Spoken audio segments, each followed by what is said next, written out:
রূপপুরে নতুন যুগের সূচনা, পরমাণু বিদ্যুতের পথে বাংলাদেশ। প্রথম ইউনিটে ফুয়েল লোডিংয়ের মাধ্যমে মাইলফলক স্পর্শ করল রূপপুর পারমাণবিক প্রকল্প।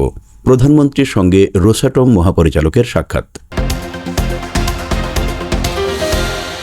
অঝোর বৃষ্টিতে ডুবল চট্টগ্রাম, ৩ বন্দরে সতর্ক সংকেত। দেশ জুড়ে ঝড় বৃষ্টি, চট্টগ্রামে কোমর সমান জলাবদ্ধতায় নাকাল জনজীবন।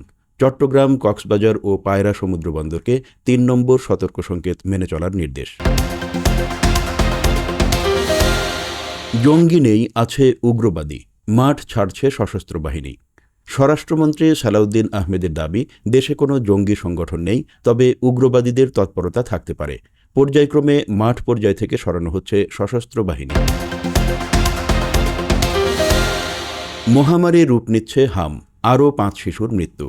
ময়মনসিংহ ও বরিশালে হামির প্রকোপে প্রাণহানি বাড়ছেই। হাসপাতালগুলোতে উপচে পড়া ভিড়, শয্যা সংকটে বারান্দায় চলছে আক্রান্তদের চিকিৎসা। তেহরানের পাশে পুতিন, আমেরিকাকে কড়া বার্তা। ইরানের বিরুদ্ধে যে কোনো মার্কিন পদক্ষেপ রুখতে পাশে থাকার ঘোষণা দিলেন ভ্লাদিমির পুতিন। তেহরানের স্বার্থ রক্ষায় সব ধরনের সহযোগিতার অঙ্গীকার রাশিয়ার। হরমুজ প্রণালী নিয়ে ইরানের নতুন প্রস্তাব, ট্রাম্পের সবুজ সংকেত। পারমাণবিক বিতর্ক সরিয়ে হরমুজ প্রণালী সচল করতে তেহরানের বিশেষ শান্তি প্রস্তাব। ডোনাল্ড ট্রাম্পের পক্ষ থেকে মিলেছে ইতিবাচক সাড়া। দক্ষিণ সুদানে ভয়াবহ বিমান দুর্ঘটনা, নিহত ১৪।